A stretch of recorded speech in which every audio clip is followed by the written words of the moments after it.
The mathematical model for running time is as follows.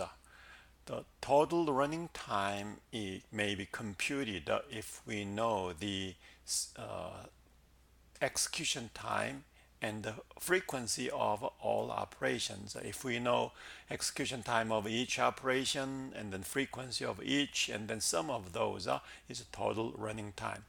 So to do so, we need to analyze the program to determine the set of all operations. And then the cost, the execution time of each operation depending on the machine, though and then frequency it depends on the algorithm and the input data and the like. So in technically speaking, in practice, the accurate running time mathematical model is possible, but it may be too complicated though. So let's take a look at that idea. So here is the basic operation and its cost based on one of the older computer, MacBook Pro 2.2 gigahertz. Then these are the execution time for basic operations. For addition, it took 2.1 nanoseconds, multiplication, division, and the like, and the sine and arctangent. As you can see, the operation gets complex, more complex. It takes more time, as we can guess that. And then if we continue, and then in general, we find this kind of some changes. Like to declare a variable, it takes a certain amount of time, fixed amount of time, but it may be smaller for a better computer, bigger for a poor computer though. Assignments take another fixed time, comparison another, and then in accessing to one element in the array takes some constant time. But if you allocate an array with a size n, then it depends on the array size. For each element, it takes a certain amount of time, and then to allocate the n data, it's proportional to the number of data you want to allocate. For two-dimensional array, it takes n squared, as you can guess, and extend from one-dimensional array. For the string length, it is inside the string object. So you just read that value, which is constant time. But if you do concatenate two strings, then you need to go through the entire elements in the array. So it takes the proportional to the number of characters in the strings. So that's what define the basic operation execution time in general. And then let's apply one of the algorithm, very simple case. It's a one sum means I simply find the zero value out of the data. If we have n data, find how many zeros are there, then this is the algorithm. And this program, if we analyze, then we find that variable declaration, we have two variables are declared, count and I.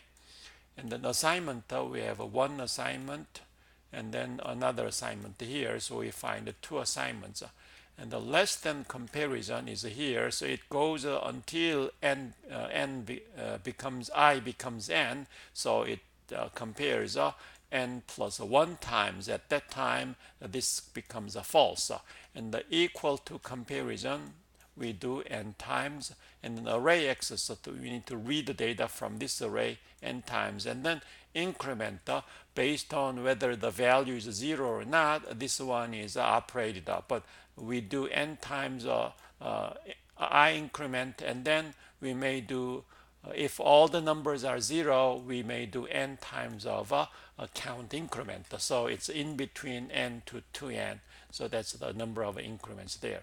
And then if we know the execution time of each operation, then we just add the frequency of those operations, and then we can compute the total execution time for this very small program. So as you can find, technically calculating the execution time is possible, but any reasonable size program, it may be too complicated to find all the operation and the frequency of each.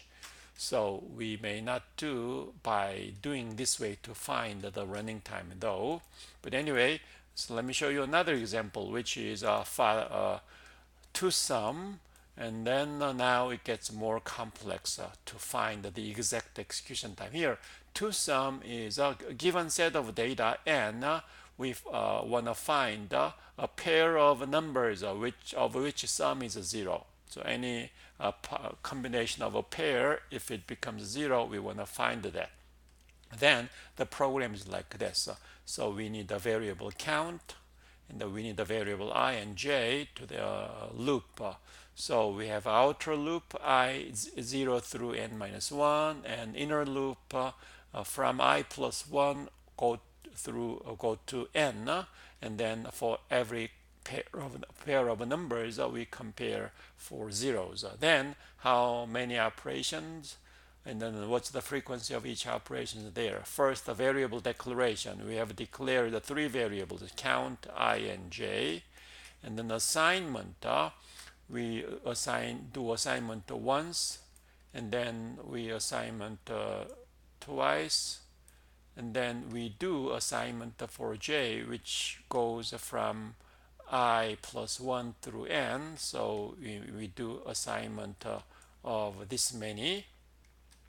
And then let's take a look at how many equality check we do in red part. So we have an inner loop, but inner loop begins with I plus 1. So when I and j are the same, we don't do that. So we begin with a 0, and then when I is 1, we do 1 comparison, I is 2 comparison, and so on. We do up to n minus 1 comparison. That's how many equality comparison done. And then 1 through n minus 1, that's the sum of integers there. So it's a n choose 2 case. So here is how many equality comparison operation is done, and the like.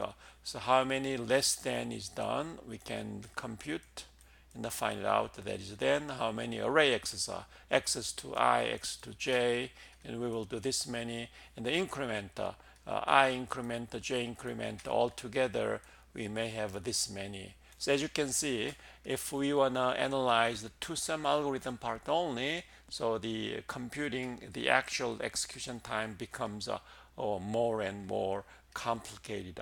So in practical sense, this is not very feasible if you deal with 100 lines of code or thousands of lines of code, or even tens of thousands of lines of code. So in the computing, the actual execution time is not practical. So we will have some other mathematical model for algorithm complexity. We'll study that in the next videos.